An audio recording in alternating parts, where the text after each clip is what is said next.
ഇത് കാണുന്ന പോലെയൊന്നും അല്ല കേട്ടോ, അത്യാവശ്യം നല്ല വലുതാണ് കേട്ടോ. ഒരാളുടെ പൊക്കത്തിലാണ് ഇത് ചെയ്തേക്കുന്നത്. കളർ പെൻസിൽ മാത്രം ഉപയോഗിച്ചിട്ട് ചെയ്തൊരു വർക്കാണ് കേട്ടോ. ഇതിൻ്റെ ചെറിയ ഷോർട്ട് വീഡിയോസ് നമ്മൾ ഈ ഫേസ്ബുക്കിലൊക്കെ ഇട്ടിട്ടുണ്ട്. പക്ഷേ ഇത് നമ്മൾ ലോങ് ടൈമായിട്ടൊരു വീഡിയോ എടുത്തിട്ട് കുറച്ച് കാര്യങ്ങൾ പറയാൻ വേണ്ടിയിട്ട്. നമ്മളൊരു പെർമനൻറ്റ് കളർ പെൻസിൽ മാത്രം ഉപയോഗിക്കേണ്ട കാര്യമൊന്നുമില്ല. നമ്മൾ ഈ സ്കിന്നിന് ആവശ്യമായിട്ടുള്ള കളറുകൾ സെപ്പറേറ്റഡ് ആയിട്ട് മേടിക്കാൻ കിട്ടും. അത് നമ്മൾ സെപ്പറേറ്റഡ് ആയിട്ട് മേടിച്ചിട്ട് നമ്മൾ യൂസ് ചെയ്താൽ മതി. സ്കിൻ കളേഴ്സ് നമുക്ക് സെപ്പറേറ്റഡ് ആയിട്ട് മേടിച്ചിട്ട് അങ്ങനെ വരയ്ക്കുന്നതായിരിക്കും കുറച്ചുകൂടെ നല്ലത്.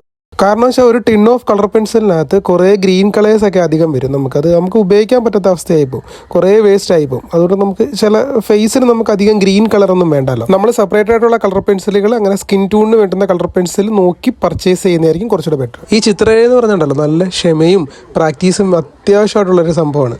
നല്ല രീതിയിൽ പതുക്കെ ചെയ്താൽ മാത്രമേ വൃത്തിയാവത്തുള്ളൂ. നമ്മൾ എടുത്തടിച്ചിട്ട് ചാടി കയറിയിട്ട് അച്ചം പുച്ചം വരയ്ക്കാനൊന്നും പറ്റത്തില്ല.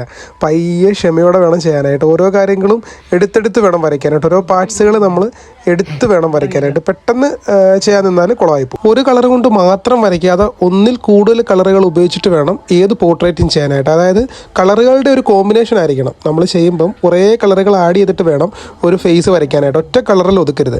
അപ്പം നമ്മൾ ഇത്രയും കളറുകൾ ആഡ് ചെയ്യണമെങ്കിൽ നല്ല കട്ടിയുള്ള പേപ്പറിൽ തന്നെ വരയ്ക്കണം. കളർ പെൻസിൽ ചെയ്യുമ്പം നല്ല അത്യാവശ്യം കട്ടിയുള്ള പേപ്പർ, അതായത് GSM കൂടിയ പേപ്പറിൽ തന്നെ വരയ്ക്കണം കേട്ടോ. വീഡിയോ ഇഷ്ടപ്പെട്ടാൽ സപ്പോർട്ട് ചെയ്യണേ.